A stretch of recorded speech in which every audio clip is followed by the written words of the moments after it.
기독교 윤리 두 번째 강의 시간이 되겠습니다. 이번 두 번째 강의에서 우리가 다루고자 하는 것은 기독교 윤리가 무엇인지 기독교 윤리를 정의해보는 시간을 갖도록 하겠습니다. 우리가 보통 기독교 윤리, 이 크리스천 에틱스라고 할 때 크리스천이라고 하는 게 기독교적이라고 하는 뜻입니다. 그 기독교 윤리라고 할 때 그 기독교라고 하는 이 형용어를 어떻게 정해야 할 것인가 하는 문제가 있는데, 이 두 번째 강의에서 이 기독교적이라고 하는 이 범주에 대해서 우리가 한번 살펴보도록 하겠습니다. 이번 두 번째 강의에서 특별히 우리가 생각해 보고자 하는 것은 기독교적이라고 할 때 첫 번째로 성서적이어야 한다라고 하는 것입니다. 성서적이라고 하는 이 내용은 일종의 기독교 윤리를 정의할 수 있는 규범이라고 볼 수 있습니다. 두 번째는 유실론적이어야 기독교적이라고 말할 수 있습니다. 유실론적이라고 하는 이 말은 신에 대한 믿음을 강조하는 내용입니다. 신을 믿는 믿음이 일종의 유실론적입니다. 기독교적이라고 할 때 그것은 반드시 유실론적인 내용을 포함하고 있어야 한다라고 하는 이야기고, 그리고 이제 세 번째로 기독교적이다라고 할 때 무엇을 가지고 기독교적이라고 말할 수 있는가? 제가 생각할 때는 그것은 아마도 실천이라고 봅니다. 기독교는 곧 행동이고 행위, 실천이라고 볼 수 있는 것입니다. 이 세 가지 범주를 가지고 이번 두 번째 시간에 우리가 함께 고민을 해보도록 하겠습니다. 자, 그러면 두 번째 강의를 듣도록 하겠습니다. 그러면 기독교 윤리는 우리 김병곤 교수님의 침례교 교회 윤리학 모색의 39쪽에서 이제 언급을 하고 있는데, 우리 김병곤 교수님은 기독교 윤리를 이렇게 정의하고 있습니다. 기독교 윤리는 옳고 그름에 대한 판단 전문가를 만들기보다는 곤경에 빠진 사람을 건져내는 살림의 사람을 만드는 데 기여하는 학문이다. 그러니까 기독교 윤리를 배우는 목적이 무언가, 사람을 죽이는 것이 아니라 살리는 거다. 굉장히 아주 좋은 의미로 우리에게 설명을 하고 있습니다. 결국 하나님의 근본적인 그런 생각 속에 있는 게 기독교 윤리가 아닌가, 이런 생각이에요. 하나님이 세상을 이처럼 사랑하사 독생자를 주셨으니 이는 저를 믿는 자마다 멸망치 않고 영생을 얻게 한다. 영원히 살림의 그런 일을 위해서, 목표를 위해서 아들 예수를 보내주셨다라고 보는 거죠. 그 기독교 윤리는 종종 우리는 이 김병곤 교수님이 하신 정의가 맞다고 생각되는 게 뭔가 하면, 항상 사람들은 옳고 그름에 대해서 판단자로 서 있습니다. 그래서 옳고 그름에 대한 판단은 인간이 하는 것이 아니라 하나님이 하시는 것이죠. 우리는 쉽게 사람을 판단하고 정죄합니다. 이 사람 이렇다, 저 사람 저렇다, 저 사람 이타적이야, 애타적이야, 밥맛이야, 뭐 다양한 형태로 우리는 사람을 창조해내고 조작해내고 또 판단하는데 일가견이 있습니다. 그러나 사실은 기독교 윤리를 배우는 것은 저 사람 행위가 옳다 그러다를 판단하는 전문가로 만드는 게 아니라 어려운 일을 당하는 사람에게 어떻게 우리가 살려줄 건가, 우리가 어떻게 구원해 줄 건가, 이 살림의 사람을 만드는데 상당히 기여하는 학문이다, 이렇게 정의를 하고 있습니다. 상당히 동의하는 부분이 많이 있습니다. 자, 그렇다면 이제 이 정의를 가지고 좀 던져볼 수 있는 물음은 이런 것입니다. 좀 비판적으로 고려해 본다면, 공경에 빠진 우리의 이웃을 살리는 것이 기독교 윤리의 궁극적인 목적인가? 기독교 윤리는 공경에 빠진 우리의 이웃을 살리는 거가 그게 우리의 궁극적인 목적인가? 이렇게 조금 한번 질문을 던져볼 수 있고요. 그 다음에 공경에 빠진 사람, 혹은 이웃이나 개인, 혹은 또 국가일 수도 있고요. 그 공경에 빠진 사람이 공경에 빠진 국가에 선행하는가? 그러면 이웃과 개인은 사회나 조직에 선행해야 하는가? 그런 거죠. 뭐 이와 같은 것도 좀 복잡하지만은 좀 이 정의된 문장을 통해서 조금 한번 던져볼 만한 질문이 아닌가 생각을 합니다. 그 다음 김일수라고 하는 기독교 윤리학자는 기독교 윤리학의 이론과 그 방법론에서 이렇게 정의를 하고 있습니다. 기독교 신학의 한 분야인 기독교 윤리학은 도 또는 진리, 선과 악, 옳고 그름에 대하여 기독교 윤리학적인 관점에서 탐구함을 의미하는 것이다. 김일수 교수님은 기독교 윤리학을 신학의 한 분야로 한정해서 이해하고 있다라고 보는 것이고, 그래서 기독교 윤리는 인간과 인간 사이에, 그리고 인간과 다른 피조물이라고 할 때 자연과 우주를 포함하는 생태계도 포함을 하고 있습니다.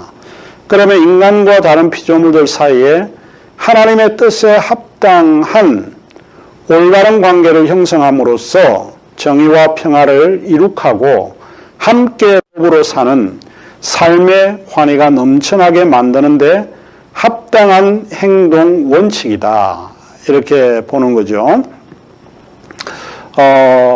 물론 이제 우리가 어떤 책을 읽거나 정의를 생각하게 될 때 우리가 좀 불편해하는 그런 어휘는 이 형용 아닌가 이런 생각을 해보게 되죠.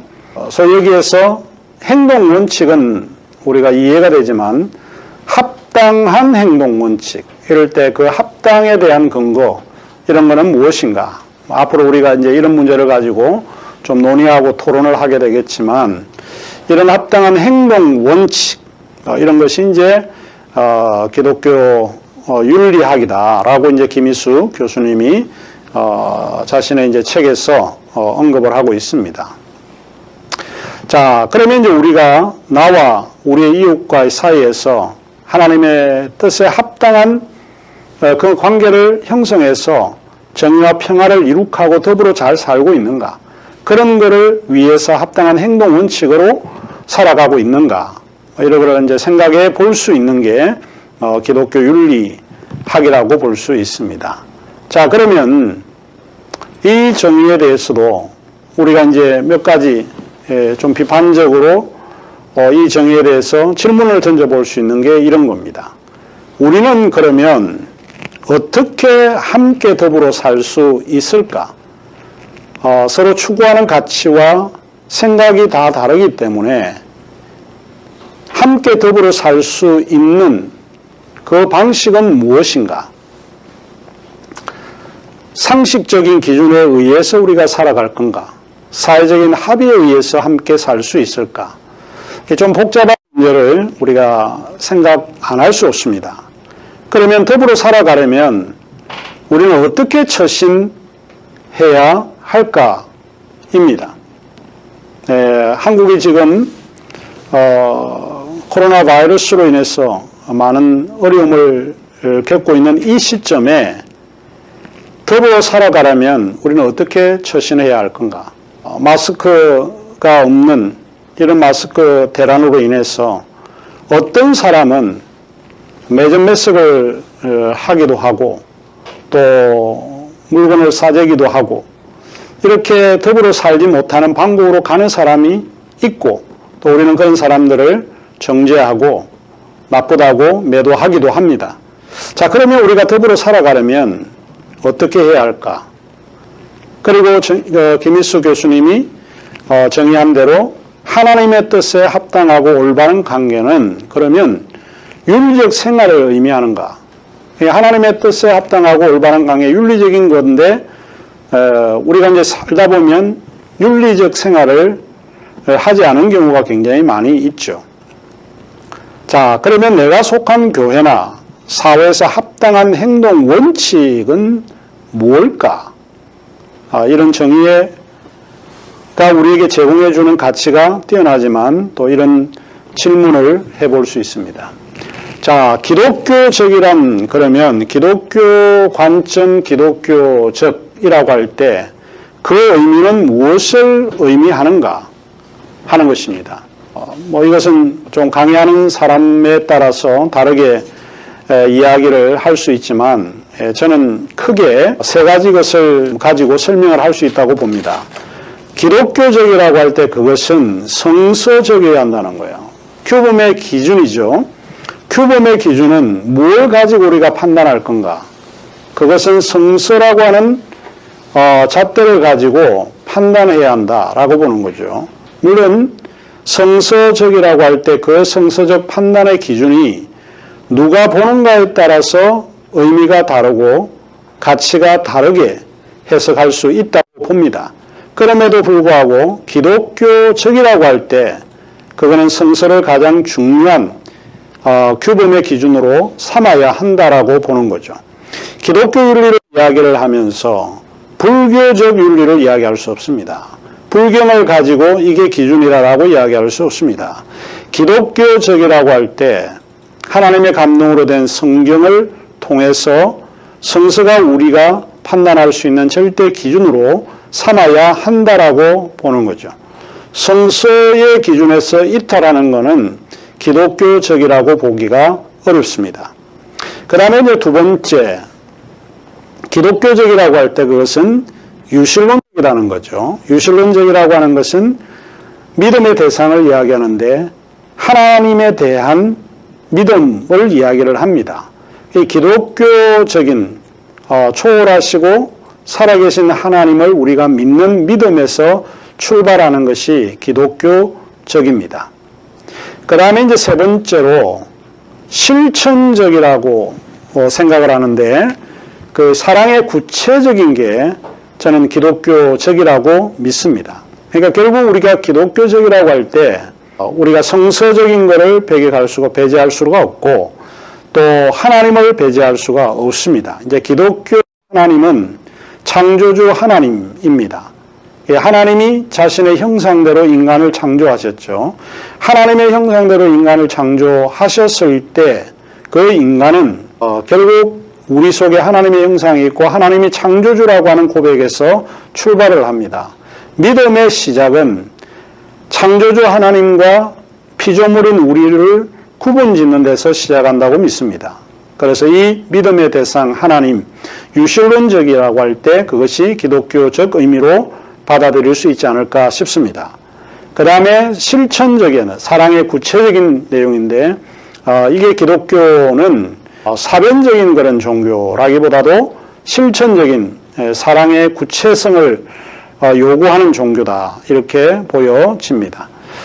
자, 그러면 이제 좀 구체적으로 조금 설명을 해드리자면 이런 건데 성서가 규범의 기준입니다. 신학적으로 사실 윤리의 규범은 다양합니다.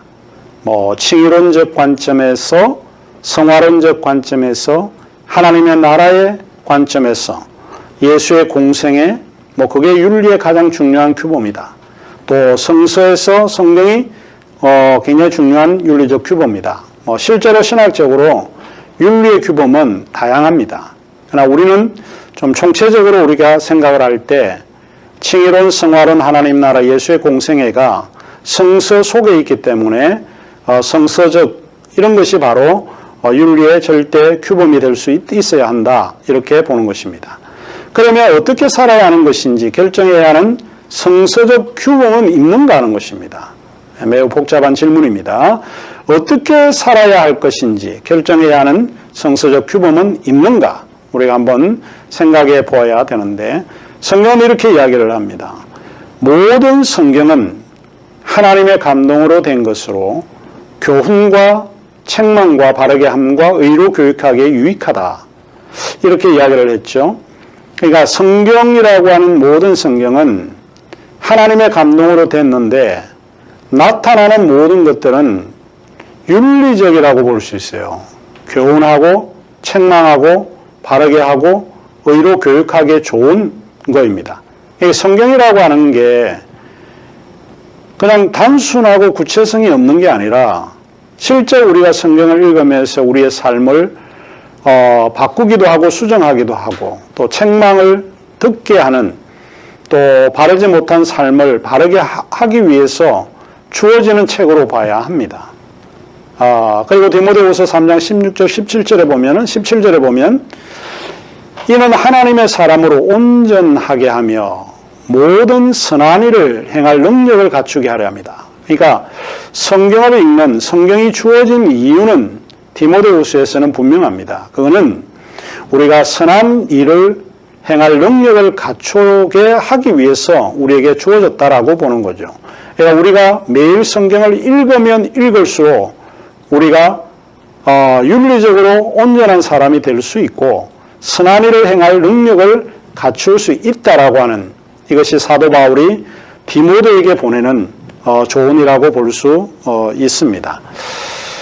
자, 이 구절도 신학적으로 굉장히 문제가 되는 구절이기도 합니다. 그러면 모든 성경, 그라페라고 할 때 모든 성경인데 이 단어가 지칭하는 범위는 어디까지냐는 거예요. 디모데 후서 3장 15절까지인가 아니면 디모데에서는 빼고 그 전까지가 모든 성경, all graph인가 이 지칭하는 범위 자체가 굉장히 복잡합니다. 이런 걸 어떻게 이제 이해할 건가 신학적으로 이거는 이제 우리가 대면화하면서 좀 논의를 해볼 필요가 있지 않을까 생각을 합니다. 그 다음에 우리가 하나님의 감동으로 된, 그 성경은 하나님의 감동으로 된 거거든요. 그 감동으로 됐다 할 때, 데오 푸노스토스라고 하는 말인데, 영감의 원천이 하나님입니다. 그러니까 성경의 저자는 결국에는 인간이 아니라 하나님이시다는 거죠. 하나님의 영감으로 된 것이 성경입니다. 이 성경을 우리가 하나님의 말씀으로 받아들이는 이유가 우리가 여기에 있다라고 볼 수 있습니다. 그 다음에 이제 두 번째 기독교적이라 할 때 유실론적이죠. 믿음의 대상으로 제가 설명을 했는데 유실론은 신이 존재한다고 믿는 신앙입니다. 우리는 창조주 하나님이 존재한다고 믿고 있는 신앙을 가지고 있습니다. 이게 유실론입니다. 히브리서 11장 6절 우리 히브리서 저자는 이렇게 이야기를 합니다. 믿음이 없이는 하나님을 기쁘시게 하지 못하나니 하나님께 나아가는 자는 반드시 그가 계신 것, 그가 존재하는 것과 또한 그가 자기를 찾는 자들에게 상 주시는 이심을 믿어야 한다는 겁니다.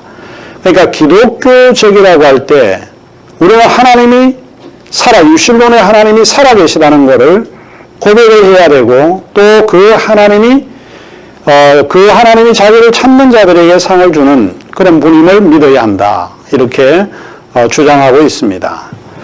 자, 그러면 기독교 유실론에 대한 다양한 설명들이 있는데 그러면 유실론은 조금 구체적으로 설명하면 그런 거입니다. 하나님은 무로부터 창조하셨어요.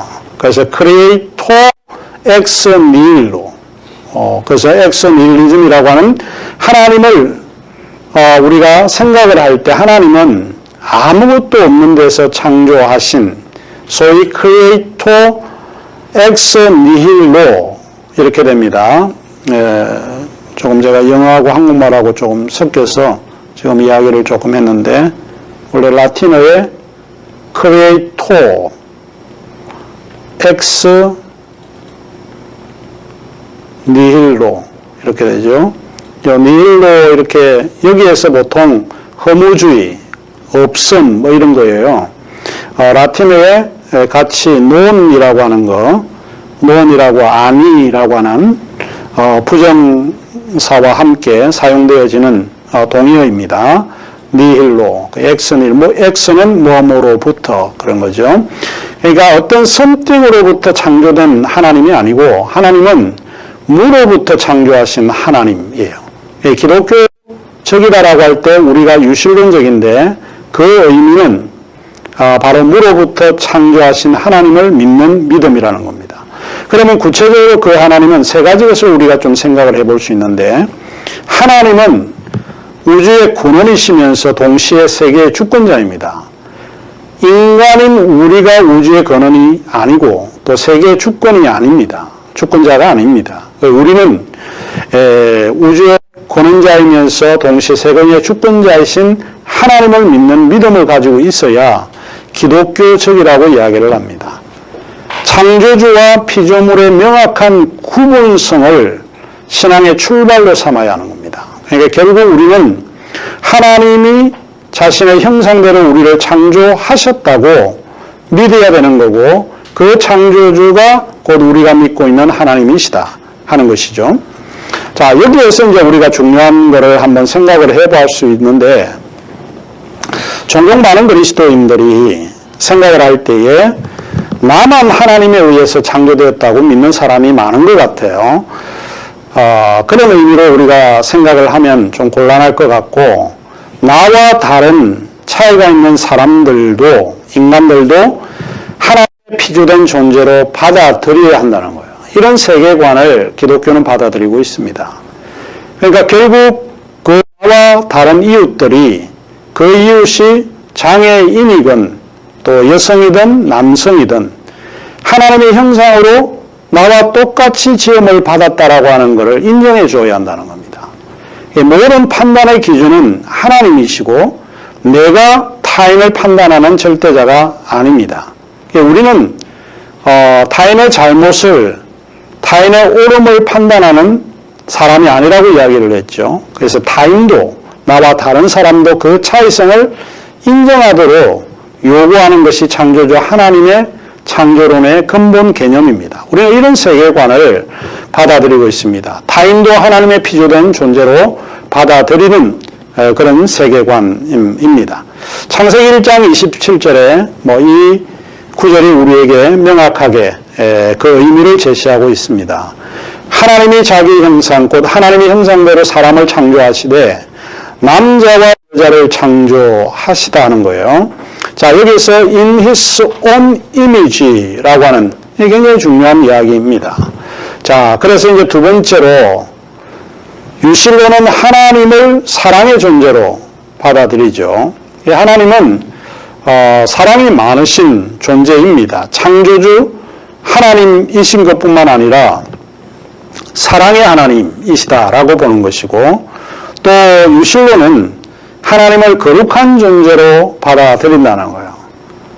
내가 거룩하니 너희도 거룩하라. 이 성경의 가르침입니다. 그 다음에 유실론은 하나님을 스스로 계시는 존재, 이런 것을 조금 어렵게 표현하자면 자존하시는 존재로 받아들입니다. 자, 이 스스로 계시는 존재는 이스라엘 백성이 태동할 때 하나님께서 이집트에서 교육을 받은 모세에게 애굽에서 노예로 있는 너의 백성들을 구원하고 이끌어내라라고 이야기를 하시죠. 그래서 명령을 합니다. 너는 이집트로 가서 너의 백성들을 이끌어내라. 그런데 모세가 항변을 하죠. 아니, 제가 가면 이렇게 묻지 않겠습니까? 너는 누군데 우리를 구원하려고 그러냐? 이때 누가 보냈냐고 이야기를 할 때 하나님이 보냈다고 하라. 그럼 하나님은 누구냐? 라고 할 때 하나님은 스스로 계시는 존재자다. 그래서 유명한 I am whom I am, 나는 존재하고 있는 그 존재자. 이 스스로, 이거를 이제 조금 어렵게 신학적으로 표현해서 자존의 존재로, 그래서 기독교 유실론은 자존하시는 존재로 받아들입니다. 하나님은 인간이 아니기 때문에 하나님은 처음이자 마지막이시고 그는 영원히 삼위일하시는 존재, 스스로 계셨던 존재입니다. 그래서 유실론은 하나님을 스스로 계시는 존재로 받아들이고 있다라고 보는 거죠. 그 다음에 이제 세 번째로 기독교적이라고 할 때 그거는 사랑을 배제하고 난 이후에는 아무런 의미가 없다라고 볼 수 있는 거죠. 실천적이다. 그래서 실천적이라고 할 때 사랑은 아까 저기도 이야기했지만 보편성은 사랑이에요. 시대를 구분하고 시대를 넘어서 사랑은 존재합니다. 그러나 그 사랑은 구체성을 띠지 않으면 실천적일 수가 없습니다. 그래서 예수 그리스도의 성육신의 사건, 인카네이션이라고 하는 그 성육신의 사건이 기독교가 실천적임을 보여주고 있습니다. 이 구절을 극명하게 설명해 주는 구절이 빌립보서 2장 5절에서 8절이 되는데, 너희 안에 이 마음을 품으라. 곧 그리스도 예수의 마음이니 그는 근본 하나님의 본체시나 하나님과 동등됨을 취할 것으로 여기지 아니하시고 오히려 자기를 비워 종의 형체를 가지사 사람들과 같이 되셨고 사람의 모양으로 나타나사 자기를 낮추시고 죽기까지 복종하셨으니 곧 십자가에 죽으심이라. 자, 하나님이 인간을 구원하기 위해서 자기를 희생하셔야 한다는 것입니다. 그래서 저는 이게 하나님이 자기를 희생하는 행위, 자기 상실의 행위가 인간을 구원할 수 있다, 이렇게 보는 거죠. 굉장히 아주 실천적인 의미를 우리에게 이야기를 하고 있습니다. 요한에 의해서 우리에게 전달되는 그 구절도 사랑이 실천적이라고 하는 것을 보여주는데, 내 계명은 곧 내가 너희를 사랑한 것 같이 서로 사랑하라 하는 이것이니라. 사람이 친구를 위하여 자기 목숨을 버리면 이에서 더 큰 사랑이 없다. 너희가 나의 명함대로 행하면 곧 나의 친구다. 그러니까 결국 사랑이라고 하는 거는, 이 사랑이라고 하는 이 두 글자는 실천이 없으면 이루어지지 않는 것입니다. 그래서 이 기독교적이라고 할 때는 그 기독교는 사랑을 실천해야 됩니다. 친구를 위해서 목숨을 버리든 내가 무슨 돈을 가지고 기부를 하든 행동을 하든 이런 것을 요구하는 것이 기독교적입니다. 기독교는 사변적인 게 아닙니다. 묵상으로 끝나고 묵념으로 끝나는 종교가 아니라 기독교는 사랑의 종교입니다. 실천적이야 그게 기독교적이다, 이렇게 이야기를 합니다. 야고보 저자는 그의 서신에서 이렇게 기록하고 있습니다. 내 형제들아, 사람이 만일 믿음이 있노라 하고 행함이 없으면 무슨 유익이 있으리요? 그 믿음이 능히 자기를 구원하겠느뇨? 만일 형제나 자매가 헐벗고 일용할 양식이 없는데 너희 중에 누구든지 그에게 이르되 평안히 가라, 덥게 하라, 배부르게 하라 하며 그 몸에 쓸 것을 주지 아니하면 무슨 유익이 있으리요? 이와 같이 행함이 없는 믿음은 그 자체가 죽었다. 이 구절이 분명하죠. 결국은 사랑이라고 하는 것은 우리가 가지고 있는 말로 하는 것이 아니라 실천적으로 행한다는 거예요. 사랑은 그 구체성이 나타날 때 그 사랑을 입증할 수가 없다라고 보는 겁니다. 아무리 믿음이 좋아도 우리가 말로만 덥게 가라, 배부르게 하라, 평안히 가라 이렇게 하면 유익이 없다, 이렇게 분명하게 우리에게 제시해주고 있습니다. 그래서 기독교적이라고 할 때 인카네이션을 비롯해서 우리가 그 사랑을 실천할 때 이게 기독교적이다라고 이야기해 볼 수 있다라고 보는 겁니다.